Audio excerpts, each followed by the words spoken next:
আইকুর ফোনের নাকি কোনো সমালোচনা করা যায় না, আইকুর ফোন নাকি সবসময় ভালো হয়। আইকুর ফোন মানেই সেটা অলরাউন্ডার ফোন, আর তার সাথে সাথে সেটা নাকি আবার হাই পারফরমেন্সও দেয়। কোন শুনতে সোনার পাথর বাটির মতো মনে হচ্ছে না? কালিদাসের ধাঁধার মতো, নেই তাই খাচ্ছ, থাকলে কোথায় পেতে। এটার মানেটা আসলে কি? এই হেয়ালিটার মানে যারা জানেন কমেন্টে লিখে দেবেন তো। তবে যাই হোক না কেন, এই আগুন জ্বালানো টাইপ ব্যাপারটা আইকু আবার নিয়ে এসছে। যথারীতি সেই একই রকম সব দাবি যে পারফরমেন্স খুব ভালো, অলরাউন্ডার ফোন, মাল্টিটাস্কিং ভালো হবে, বিল্ট ইন স্পিড আছে, সারাদিন ব্যাটারি ব্যাকআপ থাকবে, এবং তার সাথে সাথে কেবল ভিভোর নাইস ক্যামেরা রয়েছে এর মধ্যে। মানে স্বপ্নে বিরিয়ানি রান্না করতে হলে যত ইচ্ছা ঘি তো দেওয়াই যায়, কিন্তু বাস্তবে কি হচ্ছে আর সেটা দেখার জন্যই তো আজকের ভিডিও খুব ইন্টারেস্টিং হবে। ভিডিও দেখতে থাকুন, লাইক বাটনটা প্রেস করে আমাদের সাবস্ক্রাইব করে আমাদের সাথে থাকুন। আর হ্যাঁ, ওই হেয়ালির মানেটা কিন্তু কমেন্টে লিখতে ভুলবেন না। দেখুন আইকু কতগুলো ক্লেম করেছে, মানে সবেতেই তারা বলছে তারা ফাস্ট বয়, রিপোর্ট কার্ড তো নিয়ে এসছে, কিন্তু কি বলছে তারা? প্রথম দাবি, আইকু নিও 10 এই ফোনটা নাকি ইন্ডিয়ার প্রথম স্মার্টফোন যেটা Qualcomm Snapdragon 8s Gen 4 processor দিয়ে এসছে। ঘটনা সত্যি, এটা তো একটা ফ্যাক্ট, এটা নিয়ে বেশি নাড়াঘাটা করে লাভ। দ্বিতীয় দাবি, এই ফোনটা নাকি এই সেগমেন্টের ফাস্টেস্ট ফোন। এবার প্রসেসর যেখানে এত ভালো, AnTuTu বেঞ্চমার্ক টেস্ট করলেই ব্যাপারটা বেরিয়ে যাবে। AnTuTu স্কোর এখানে 2 মিলিয়নেরও বেশি এসছে। গেম টেম যা খেলেছি একদম স্মুথলি চলেছে। সত্যিটা অস্বীকার করে তো লাভ নেই। আসলে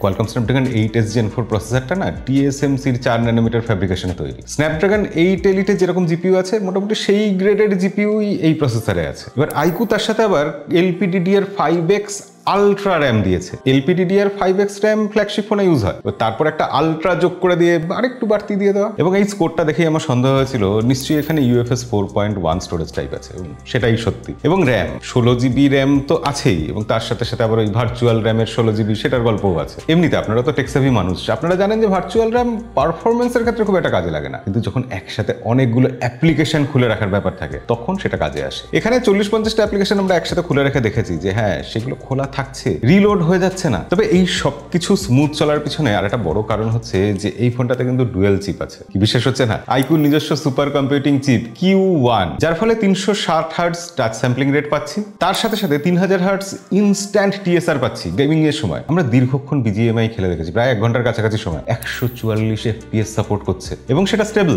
120 FPS BGMI তো আউট অফ দ্য বক্স পাচ্ছি। তবে আমাদের অনেকেরই এটা ভুল ধারণা আছে যে প্রসেসরের জন্য, র্যামের জন্য, স্টোরেজ টাইপের জন্য এরকম পারফরমেন্স পাওয়া যায়, বা আরেকটু যারা বেশি ভাবেন তারা ভাবেন এটা অপটিমাইজেশনের জন্য হয়। কিন্তু আমি বলছি যে এর পিছনে সব থেকে বড় কারণ হচ্ছে ফোন ঠান্ডা রাখা। যত ভালোই প্রসেসর হোক না কেন, ফোন ঠান্ডা না থাকলে কখনোই স্মুথলি গেম চলবে না। আর আইকু তো জানেন পারফরমেন্সের দিকে নজর দেয়, তার জন্যই মনে হয় এখানে 7000 millimetre square vapour chamber cooling use করেছে। তবে গেমের ক্ষেত্রে আরেকটা জিনিস ভালো লাগলো, এখানে সুপার রেজলিউশনের জন্য বেটার কন্ট্রাস্ট পাওয়া যাচ্ছে, মানে দেখার জন্য সেটা বেশ ভালো ক্ল্যারিটি দিচ্ছে। শার্পনেসও আমার মনে হলো যথেষ্ট ইমপ্রুভড। এছাড়া আইকু এখানে তো গেমিং এর জন্য বাইপাস চার্জিং দিয়েই দিয়েছে, মানে ওই ফোনের ব্যাটারিতে ডাইরেক্ট চার্জ হবে না। গেম খেলার সময় ফোন যাতে গরম না হয়, যাতে ব্যাটারি চার্জ ফুরিয়ে যাওয়ার ভয় না থাকে, তাই ডাইরেক্ট পাওয়ার সাপ্লাই দেবে ফোনকে চার্জার। এবং আইকু যে এইসব ক্লেম করছে সেটা প্রমাণ করে দেখানোর মতো সাহসও দেখাচ্ছে। কিরকম? তারা গেম FPS মিটার এখানে অ্যাড করে দিয়েছে, তারা এখানে in game FPS meter add করে দিয়েছে, যাতে আমরা চোখের সামনে দেখতে পাই যে কত FPS এ খেলছি।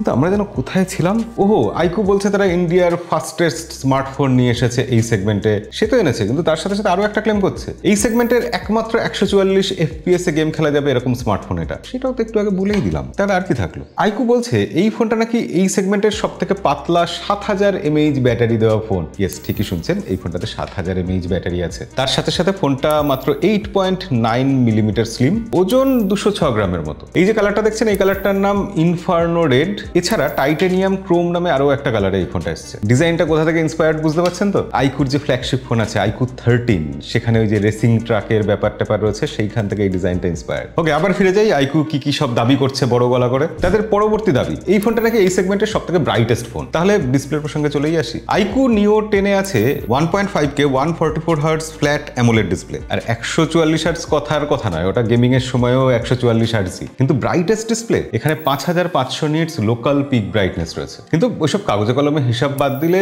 2000 নিটস HBM আছে, মানে ফোনটা আউটডোরেও দেখেছি যথেষ্ট ব্রাইট ফোন। ডিসপ্লেটা ভালো বললে একটু কম বলা হয়ে যায়। 1.54 মিলিমিটার এর বেজেল, মানে বেজেল নেই আর কি, ফ্ল্যাট ডিসপ্লে, কিন্তু তবু প্রিমিয়াম দেখতে লাগছে। একটা জিনিস আমি তখন থেকে খেয়াল করছি, আইকু নিও 10 এই ফোনটা কিন্তু মিড বাজেটের ফোন, অথচ এখানে এখন অব্দি যা কিছু দেখা যাচ্ছে সবকিছুই বেশ ফ্ল্যাগশিপ লেভেলের মনে হচ্ছে না? যেমন ধরুন 7000 mAh ব্যাটারি বললাম, তার সাথে সাথে এখানে ফাস্ট চার্জিং রয়েছে 120 ওয়াটের, মানে চার্জার বক্সেই আছে। এমনকি 100 ওয়াট 2 ওয়ে পিপিএস বা পিডি চার্জিংও সাপোর্ট করে। আর 10 ওয়াটের রিভার্স চার্জিং, মানে ফ্ল্যাগশিপ ভাইব সব জায়গায় দেওয়ার চেষ্টা আর কি। ফোনটা মোটামুটি ওই 35 থেকে 40 মিনিটের মধ্যে ফুল চার্জ হয়ে যাচ্ছে এবং ব্যাটারি ড্রেনও কিন্তু খুব আস্তে আস্তে হচ্ছে।